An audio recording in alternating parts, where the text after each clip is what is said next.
You may have been fasting 16 hours a day and wondering why your body hasn't changed.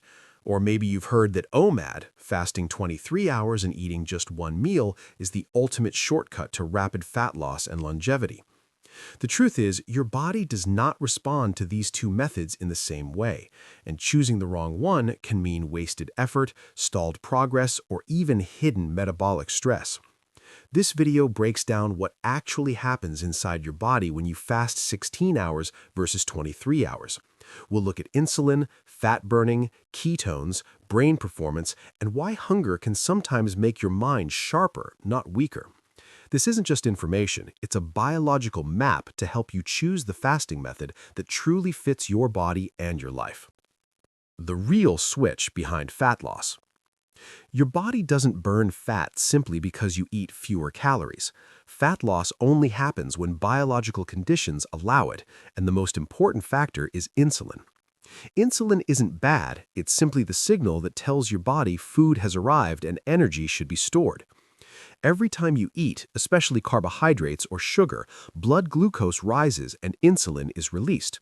While insulin is high, your body stays in storage mode and fat burning is effectively shut off. Fat remains locked inside fat cells. Only after a long enough break from food does insulin drop low enough to unlock those fat stores. First, your body uses glycogen, the stored sugar in your liver. But glycogen is limited. After roughly 10 to 14 hours without food, those stores run low and your metabolism shifts.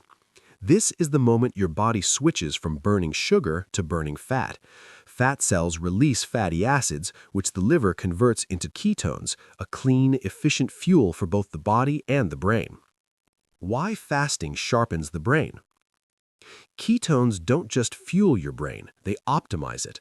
When ketone levels rise, many people experience clearer thinking, better focus, and more stable energy. This isn't psychological, it's evolutionary biology. Humans evolved in environments where food wasn't always available. If hunger caused mental fog, survival wouldn't have been possible. Instead, fasting activates BDNF, brain-derived trophic factor, a protein that supports neuron growth, repair, and communication.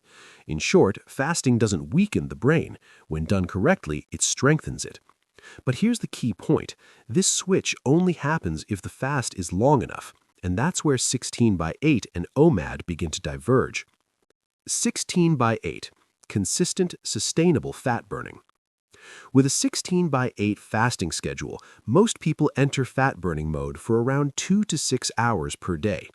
This daily metabolic rhythm gradually improves insulin sensitivity, supports steady fat loss, and enhances brain function without overwhelming the body.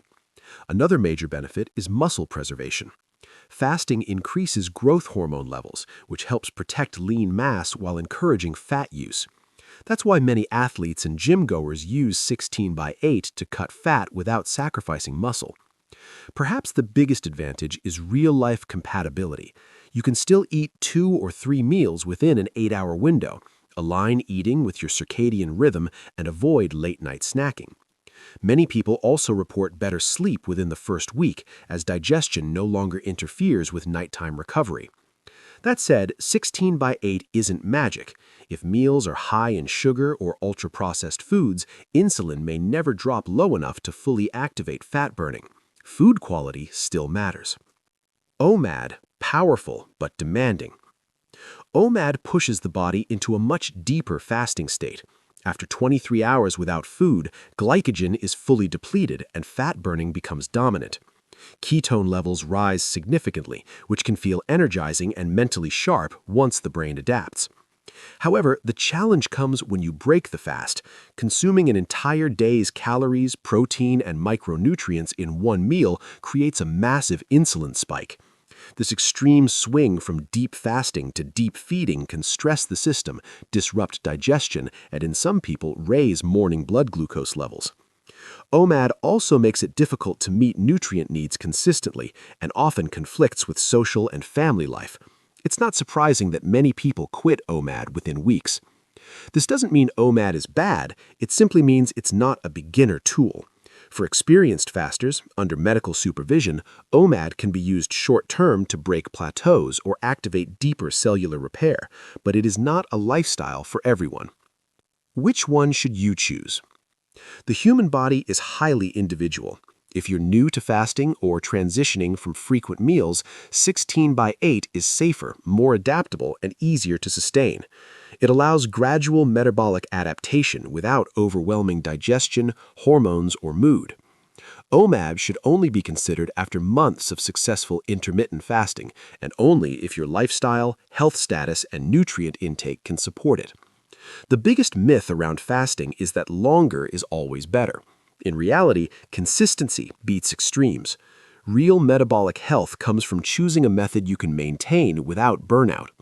The final truth about fasting. Fasting is not a test of willpower. It's not about suffering or chasing the most extreme protocol. When done correctly, fasting feels calm, supportive, and intentional. You don't need to fast 23 hours to make progress.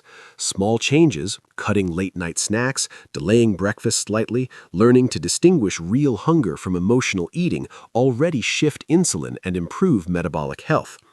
True health isn't defined by hours fasted or numbers on a scale. It's clarity, stable energy, restful sleep, good digestion, and a sense that your body is working with you, not against you. In the end, the most powerful question isn't how long should I fast? It's what does my body need right now? And learning to listen to that answer, gently and consistently, is where real transformation begins.